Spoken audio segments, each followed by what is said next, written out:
All right, joining me for this live episode of Coffee and UFOs is Bob Davis. He is himself an unseen force as of this moment, but when we flip over to the other side, all will be revealed.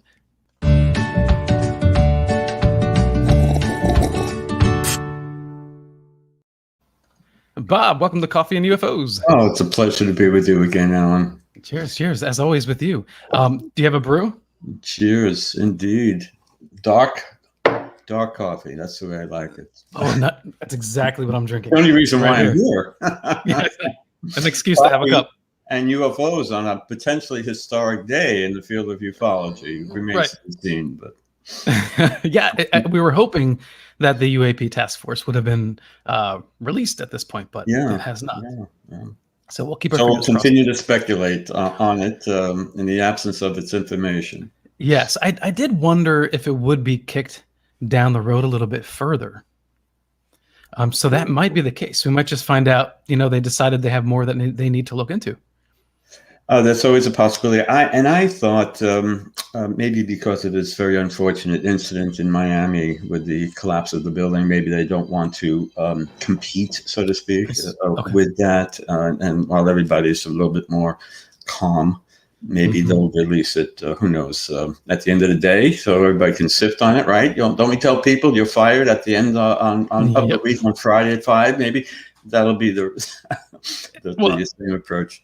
Well, politicians do the dirty news drops on Fridays, right? Yeah. That's a usual. So maybe it'll be a similar case. Yeah, possibly. Okay, so I have to ask you the coffee and UFO questions, and I'll start first. Have you seen a ghost or cryptid? I haven't. No, I've researched it and I've written about them, but unfortunately, I haven't. Do you believe that they are entities unto themselves or manifestations of the mind? No, I think they're entities in and of themselves. I do. Yes. Interesting. Okay. So tell us a little bit about Unseen Forces, your book.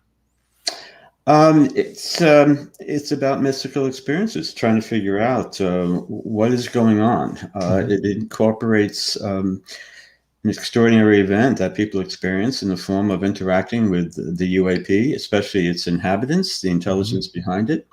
Something that we need to further explore, other than simply identifying whether or not it is present or not. We know it is.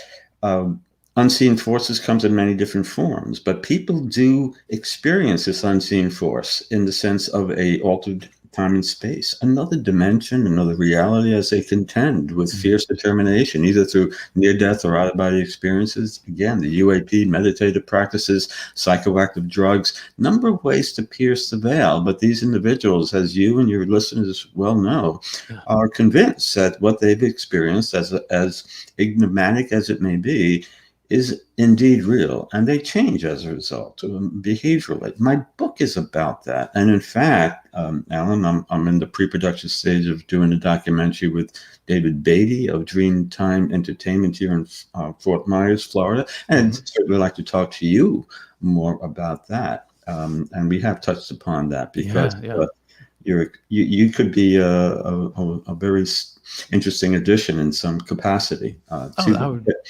Sure. Well, that's coming out. So when that does come out, we'll cover it. There's also another documentary that you and I are both interviewed for by Jeremy Norrie, and I don't think there's a name for it yet. Did they give you a title? No, not familiar with it. Okay, so that's another one that people should look out for as well. Yeah. Have you seen a UFO yourself? I have. My wife and I, we were vacationing in Sedona, Arizona. And I looked up, noticed a orange orb. Somewhat confused, trying to make sense of it, of course. Inconsistent with my brain, obviously. And as I was watching it, all of a sudden, a second one emerged from either behind it or from it directly. Couldn't tell. They both remained stationary for 5, 6, 7 minutes and winked out. No communication, nothing else. But that spurred me.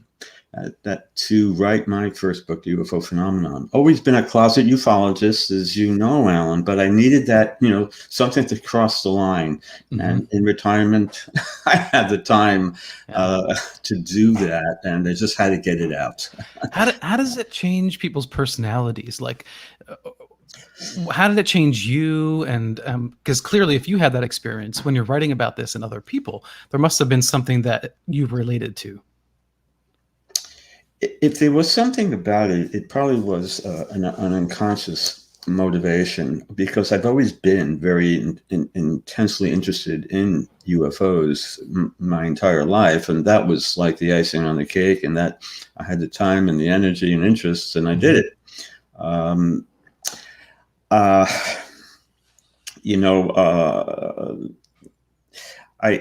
I think we have to understand that, however, that there's so much more to this phenomenon than just recognizing its presence or absence. Individuals are interacting with the phenomenon on a personal level, and they are changing in a psycho-spiritual way, in the sense that there's ego dissolution. I think it comes down to that ego dissolution, where they are not the center of the universe anymore. And I think it's one of the wrong things with human brains. We have this ego, and it does serve us fine, but it often gets in the way. Right. And it clouds our thinking, makes us too subjective. We lose our objectivity when too much emotion biases us in the wrong direction. Sure. Yeah. And however, when people have a number of different contact modalities, like NDEs, OBEs, etc., and the UAP, they pierce the veil. For some reason, they do experience what they contend to be an alternate reality. And just realizing what they consider to be home or the ultimate truth somehow, and very possibly, elicits an innate reflex, shall we call it, an understanding, a knowingness that is more to this reality. Is that more complex than we can imagine? Is that what undercuts the ego? That right there? Yes, okay. Correct. And that alone, we could put it, if we could bottle it in water or put it in a pill, I'd take it tomorrow. Yeah, it's not all about me anymore. I'm more empathetic, more compassionate, more spiritual. Less interested in organized religion. I get it. Money, yeah, I gotta live, but it's not that important in the big scheme of things. It's about love. It's about heart and interrelationships. And people become more humane. And we did a study as a part of FREE, the Dr. Rigger Mitchell Foundation. We did a study on over 3,200 individuals that was published in the Journal of Scientific Exploration, talking about just this, Alan, the interaction that people are having with this phenomenon. And the bottom line here is that it occurs much more frequently in the absence of a UAP, meaning people will interact with non-human intelligences, Greys included, the reptilians, etc., the whole bit. More often than not, about 3/4 of the time, they'll see it in other locations, their house, their backyard, elsewhere other than I'm lying on a table with the beings over me. Yeah. That is reported, but much less frequently than we understand. Why is it that some people don't have these experiences and others have multiple experiences? It does seem to run in families, as we know. They're suggesting the possibility of a genetic component to this phenomenon, and we can only speculate, which is kind of fun and frustrating at the same time. Some people, however, may be better prepared for such an experience, although when it happens to anybody, your coffee is going to taste a little different the next day, is it not? How can you not be in extreme anxiety? Why me? What happened? What's this all about? To the point where you do very likely need some medical attention, psychiatric assistance of some type. But that's another issue and problem, because we don't know how to deal with these people. The vast majority are very well balanced people from all walks of life worldwide. the few that aren't, we have to be aware that however, that there are some psychotic individuals that are, claiming this kind of experience, but the vast majority are normal individuals who are beyond perplexed about what happened to them. Why is that's a critical question. Why are some experiencing this and others are not? And we don't know.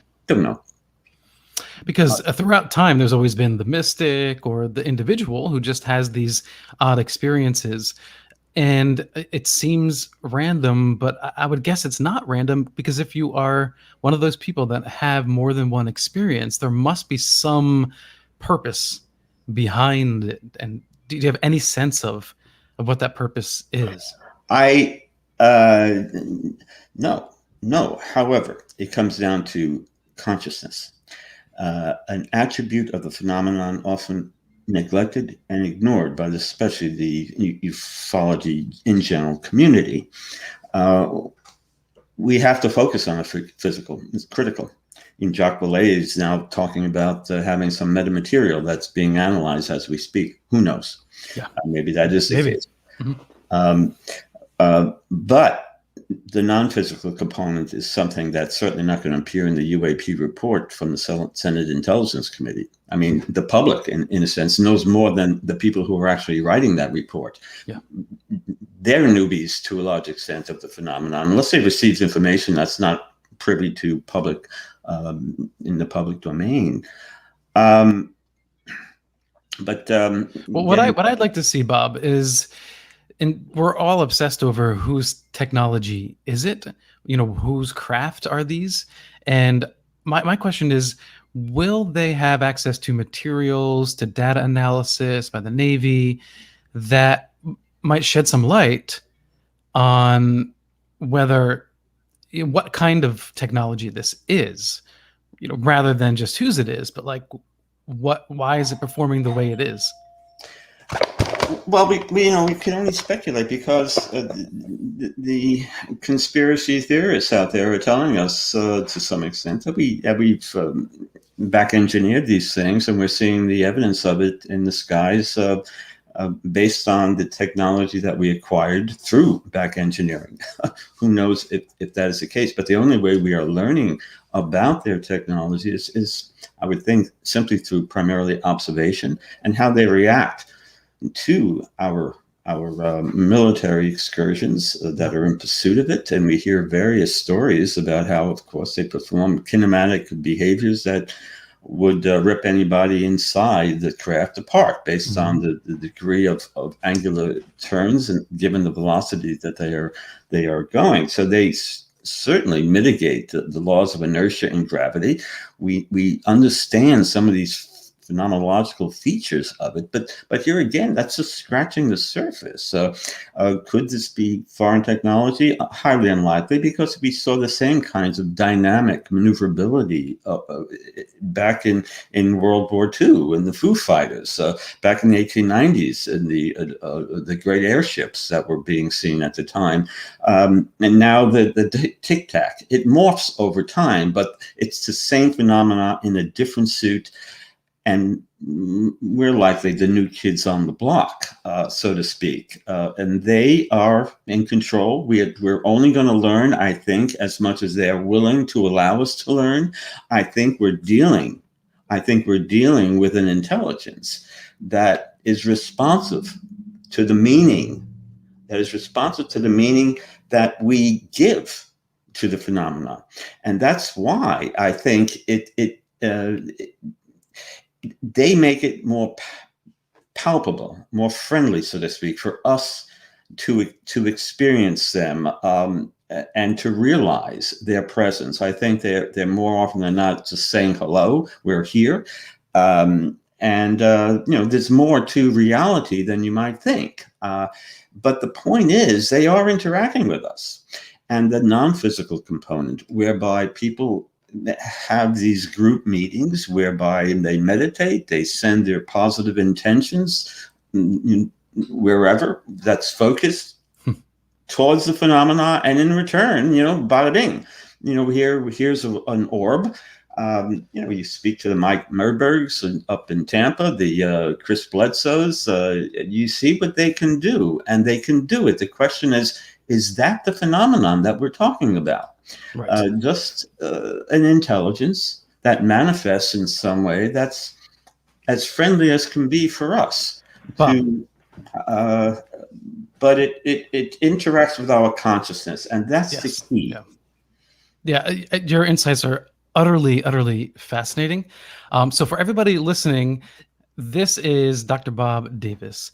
And if you want to hear more about his work and his theories, check out our interview on Paranormal Now. So Bob, before we close off with Coffee and UFOs, where can people find your book? And what's the one thing you do for fun? My website, bobdavisspeaks.com, contains information about the books. Amazon, of course, will carry it.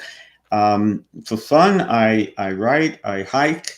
I'm working on that documentary now, and I enjoy talking to very stimulating people like you who are spreading the word and helping to wake people up. And that's the one thing we'll benefit from in this UAP report. Get more people out there who are become aware of the phenomena, wake them up. We're not going to make any great progress with it. Stanton Friedman is turning over, so to speak, saying, here we go again. Right. It's deja vu. We know that, but it's good. It's good. And it's still good. Yes. It's still good. All right, Bob, thank you so much again. Thank you, Alan. It's a pleasure. Okay, take care. And to find out more about this podcast, you can follow me on @paranormal_now on Twitter or @paranormalnow on Instagram. Thanks, everyone, and keep caffeinated and keep chasing the UFOs.